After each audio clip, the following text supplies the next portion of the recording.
Pemirsa, pihak keluarga Brigadir Joshua Huta Barat menanggapi hasil otopsi kedua yang dilakukan Perhimpunan Dokter Forensik Indonesia di RSUD Sungai Bahar, Jambi. Melalui kuasa hukumnya, keluarga Joshua menerima dan menghormati hasil otopsi ulang tersebut.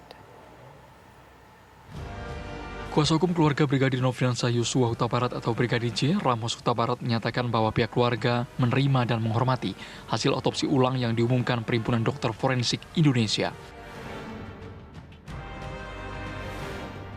Hasil otopsi kedua Brigadir J yang disampaikan PDFI juga dinilai sesuai dengan utusan keluarga yang menyaksikan secara langsung di ruang bedah.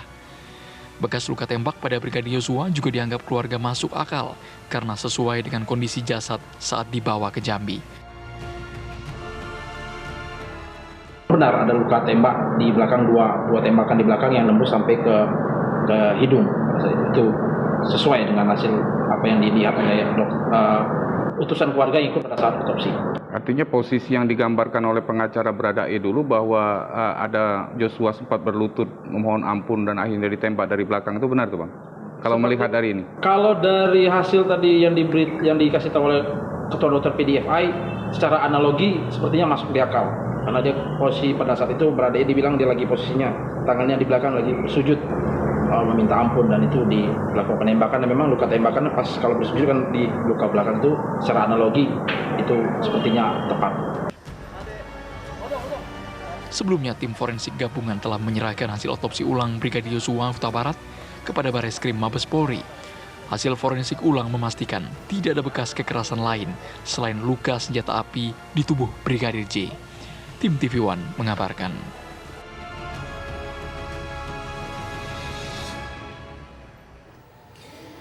Bagaimana kemudian sebenarnya respon keluarga Brigadir Joshua atas hasil otopsi ulang yang diumumkan Perhimpunan Dokter Forensik Indonesia? Saat ini kita akan berbincang bersama dengan kuasa hukum keluarga Brigadir Joshua, ada Bang Kamarudin Simanjuntak. Selamat sore Bang Kamarudin.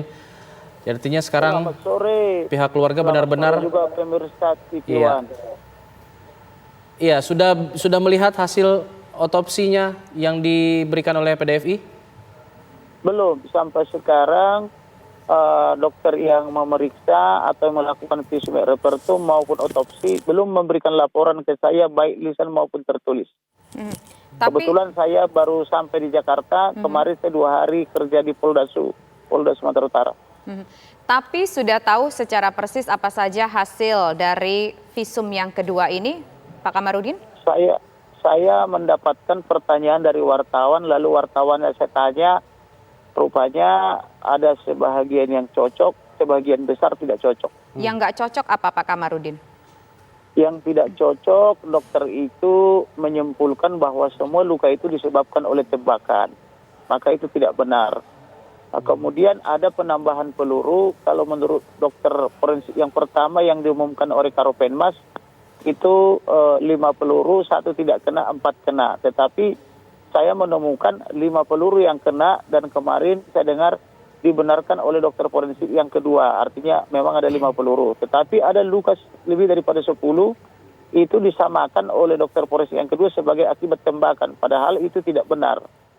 Yang benar adalah bahwa berdasarkan pengamatan dokter kita maupun ahli medis kita secara visum et repertum ya, itu banyak luka yang tidak disebabkan oleh peluru, misalnya di lipatan kaki kiri, kemudian di kaki kiri, kemudian di jari kelingking, di jari manis, kemudian di bawah mata kanan dan di atas mata kanan. Kemudian ada 3 organ yang hilang, yaitu pankreas, tongkemi, sama empedu. Ya, gitu. Jadi kemudian ada lagi luka di bahu kanan, itu juga ada luka mengangat, tidak dijelaskan. Kemudian ahli forensik ini juga kan mengambil sampel-sampel daging, baik itu ginjal maupun bagian dalam seperti usus, kemudian lambung.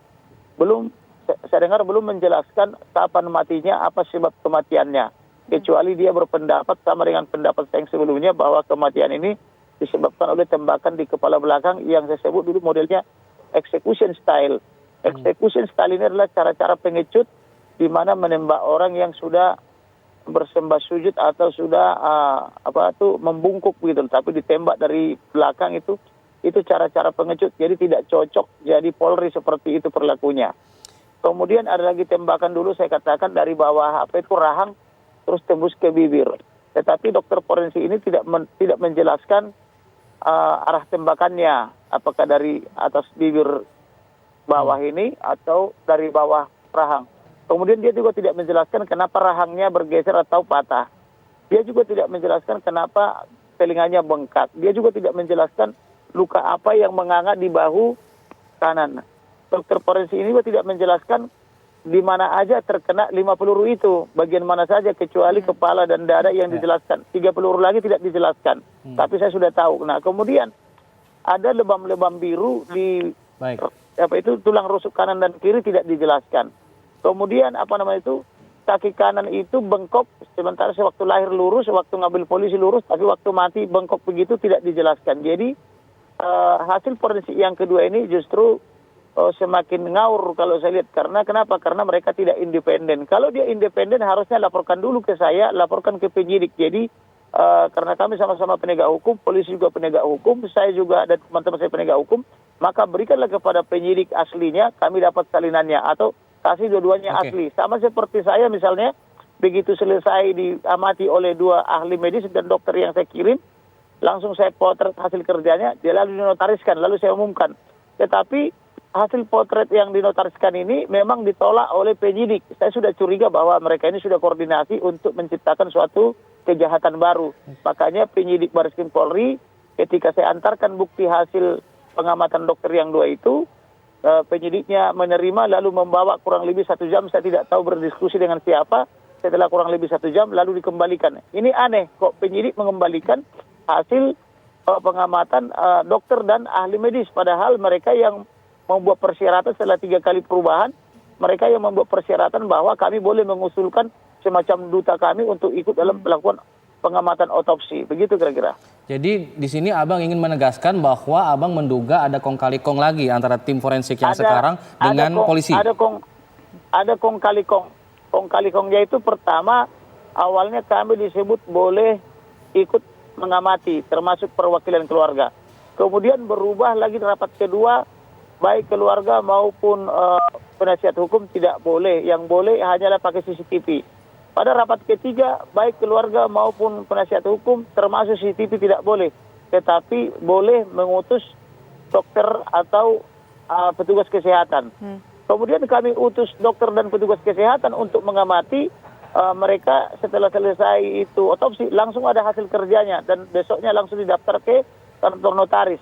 Tetapi apa yang diamati oleh 2 dokter itu, mereka masing-masing punya catatan dan catatannya walaupun secara redaksional tidak sama, tetapi substansional sama. Nah, sekarang apa yang diamati oleh dokter dan magister kesehatan itu berbeda dengan yang diumumkan oleh, berbeda sebagian besar yang diumumkan oleh dokter forensik yang sekarang. Berarti ini dokter forensik yang sekarang patut dicurigai bahwa dia melakukan kong kali kong.